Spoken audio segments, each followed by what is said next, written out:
બુંદિયાળી રાજગોર સેવા સમાજ દ્વારા સતત ચોથા વર્ષે ગણેશ ઉત્સવનું સુંદર આયોજન બુંદિયાળી રાજગોર સમાજવાડી શેખાઈબાગ ખાતે કરવામાં આવ્યું છે। આજે ગણપતિ સ્થાપના બાદ સાંજે મહાઆરતી અને રાત્રે ભજનનું આયોજન કરાયું છે, જ્યારે દ્વિતીય દિવસે સવારે પૂજન અર્ચન તેમજ સાંજે દાંડિયા રાસ અને મહાઆરતી યોજાશે, જ્યારે તૃતીય દિવસે દ્રબુડીના દરિયા કિનારા સુધી ભવ્ય વિસર્જન યાત્રા નીકળશે। ગણેશ ઉત્સવના આ આયોજનમાં રાજેશ કુંવરજી બોડા, જયેશ નાનજી વ્યાસ, જગદીશ બચ્ચુભાઈ પેથાણી અને સર્વે જ્ઞાતિજનો જોડાયા હતા।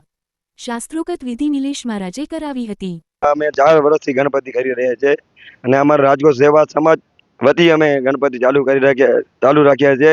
આજે જે હમણાંનું જે 3 દિવસનો પ્રોગ્રામ છે એમાં પહેલો આપણે ગણેશ સ્થાપનાનો છે, પછી રાત્રે ભવ્ય સંતવાણી છે। સંતવાણીના કલાકાર છે અશોક મહારાજ, ગોવિંદભાઈ ગઢવી, વાલજીભાઈ આયર, વાલજીભાઈ ગઢવી અને આપણા મગાભાઈ ગઢવી આઈકુપા તથા સર્વ સાજિંદાઓ। કાલે સવારના મહાઆરતી છે, કાલે સાંજે મહાઆરતી ને કાલે રાતે ભવ્ય દાંડીરાસ છે। ને અમે છેલ્લા 4 વર્ષથી જો ગણપતિ કરી તેમાં અમારા સમાજના જે હોદ્દેદારો અને વડીલો છે અમને પૂરો સાથ સરકાર આપે છે। અને અમારો કમસે કમ 100 જણાનું જૂક મંડળ નથી પણ 100 જણાનું ગ્રુપ છે। અમે બધા સાથે હળી મળીને ગણપતિ કરીએ છીએ। આ વર્ષે પણ અમને એવો ઉત્સાહ છે કે આગલા વર્ષે કરતાં વધારે સારામાં સારો ગણપતિ થાય એવી અમારી અપેક્ષા છે। અને અમને એવું લાગે છે કે અમને અમારો રાજકોટ સમાજ એટલો બધો ટેકો છે, એકદમ સરસ ગણપતિ રીતે પાર પડશે જો દાદાની કૃપા હશે તો। અને એ જો પાછો ધર્મપ્રેમી પ્રોગ્રામ હોય અને રાજકોટ સમાજ અને ધર્મપ્રેમી ભાવ જો કોઈ મેળ્યા સામે જોડા છે। આજે રાજ્ય ભજન પ્રોગ્રામ જોડો છે, કાલ દાંડી જે પ્રોગ્રામ है અને ફરી બપોર जो 2:00 વાગે પાછું વિસર્જન ગણપતિ દાદા જો ધબડી હલવો જબરી સંખ્યા में डीजे से हलबो। मैं પણ ધર્મપ્રેમી ભાઈઓ मैंने अपील કર્યા તો અસામે કે વધુ મારું જોડાવા છે એટલે રાજકોટ સમાજ વતી હું अपील કર્યા તો અમારા સ્ટુડિયો છે આરડી યુટ્યુબ ચેનલ ઉપર સૌ ભાઈઓને જોવા મળશે અને વધારે તમને યુટ્યુબમાં લાભ લેવો એવી અમારી રાજકોટ સમાજ વતી એ બધાને નમ્ર વિનંતી છે। જો તમે અમારા પ્રોગ્રામને પહોંચી ન શકો તો યુટ્યુબ દ્વારા પણ તમે અમારો પ્રોગ્રામ તમને જોવા મળશે। બોલે વિઘ્નેશ્વરાય વરદાય સુરપીરાય લંબોદરાય સકલાય જગતહિતાય નાગાના નાય સુતિ અગ્ન વિભૂષિતાય ગૌરી સુતાય ગણનાથ નમો નમસ્તે। કારણ કે આવા ધાર્મિક કાર્ય થવા એ સમાજની રીતે બહુ જરૂરી છે। પ્રથમ મેં જ મારા ઘરે અમારી દીકરીઓની એવી પ્રેરણા થઈને 5 વર્ષના ગણપતિ બેસાડ્યા। 5 વર્ષ પછી એક ભવ્યથી ભવ્ય આયોજન અમારા યુવાન વર્ગોએ બધું સંભાળી અને કર્યું। પછી એવી પ્રેરણા થઈ કે આપણે 5 વર્ષના અમે ઘરે રાખ્યા પણ આપણા સમાજમાં આવા ઉત્સવ થવા જોઈએ।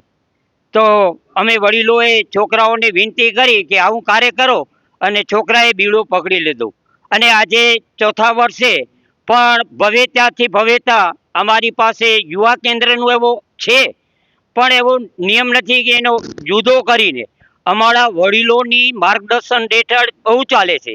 અમે જ્યારે પણ કહીએ કે આ છોકરા કામ કરવાનું છે, અમારી પાસે ભાગવત સપ્તાહ છે કે અનેક એવા પ્રસંગ હોય ત્યારે અમે તો ખાલી નિમિત્ત હોઈએ છીએ પણ અમારા આ યુવા વર્ગ છે ને એ પોતે એવું ભવ્યતાથી અને એક સંપથી આપ સાંભળ્યું હશે કે ગુંદિયાળીનું નામ ક્યારે પણ ભગવાને પરમાત્માની અસીમ કૃપાથી કોઈ પણ કાર્ય કરીએ તો ભવ્યતાની ભવ્યતા થાય। કારણ કે આ એક સત્યની ઘટના છે અને સત્ય જો આપણે સાચવશું તો આપણને આ સત્ય ચોક્કસ સાચવશે ને સાચવશે। આપણે સમાજવાડી આવડી બનાવી પણ આમાં જો ઉત્સવ ન થતા હોય તો શા કામનું।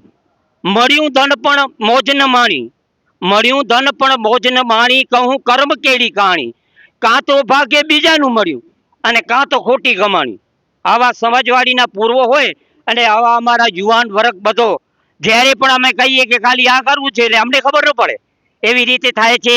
આપ પણ પત્રકાર અમારી આ નાનકડી ગુંદિયાળીમાં આવ્યા તે બદલ હું પણ તમારો ખૂબ ખૂબ આભાર ધન્યવાદ માનું છું। કારણ કે એકબીજાના સહારાથી આવી શકો। અમારા રાજેશભાઈ છે કે જયેશભાઈ છે કે ગિરીશભાઈ છે, બધા યુવાન એવા વર્ગ છે કે તમે એમને જરા પણ કોઈ માન સન્માનનું નથી પણ કાર્ય કેવી રીતે થાય એ અમારા યુવક વર્ગને એક ભાવના છે।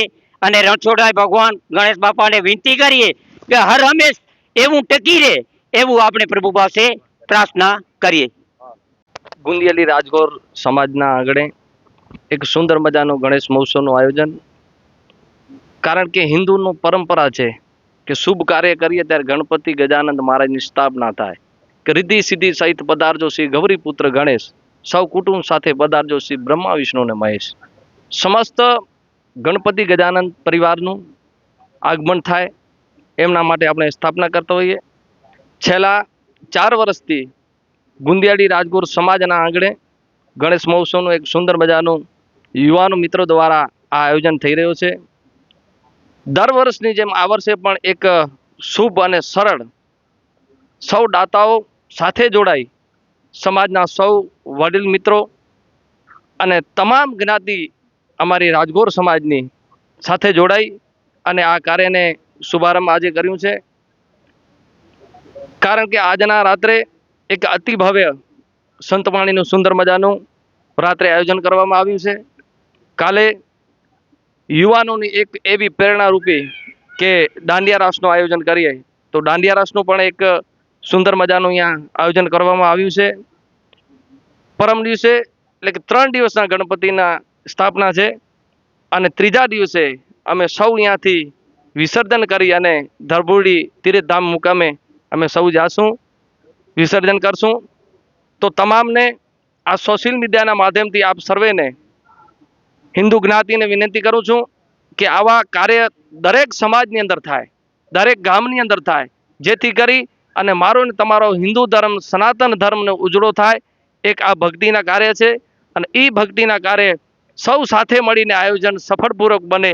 ગુંદિયાળી રાજગોર સેવા સમાજ દ્વારા એક ભવ્યથી અતિ ભવ્ય આયોજન કેમ થાય એની 15-20 દિવસ અગાઉથી આપણે પ્લાનિંગ હાલતી હોય છે અને આજે જ્યારે ગણેશજી મહારાજનો સ્થાપના દિવસ છે ત્યારે ખૂબ સુંદર મજાનું અને સુવ્યવસ્થિત રીતે અને મહારાજ શ્રી નિલેશ મહારાજના આપણે કહીએ ને કે સૂત્રો દ્વારા આજે જ્યારે સ્થાપના થઈ અને સમગ્ર આ અમારા ગુંદિયાળીમાં ગણેશ ભગવાનનો આ ગણેશ ચતુર્થીનો તહેવાર હોય કે મહાશિવરાત્રિનો હોય કે કોઈ બી ધાર્મિક કાર્ય હોય, એમાં હર હંમેશ દરેક સનાતન ધર્મ પ્રેમીઓનો હર હંમેશ આપણે બહોળો સપોર્ટ રહ્યો છે. અને આ અમારો જે ગુંદિયાળી શેખાઈબાગ મધ્યે જે સમગ્ર વર્ગ છે એ બહુ ધર્મપ્રેમી છે અને આપ સર્વેને અહીં પધારી અને ગણેશજી ભગવાનના આશીર્વાદ લેવા અમે આહવાન કરીએ છીએ. સાથે અમારા સમગ્ર આયોજનમાં અમારા વડીલ અને કહી શકીએ ને કે અમારા માર્ગદર્શન હર હંમેશ અમને માર્ગદર્શન આપતા હોય છે કે કેવી રીતે આપણે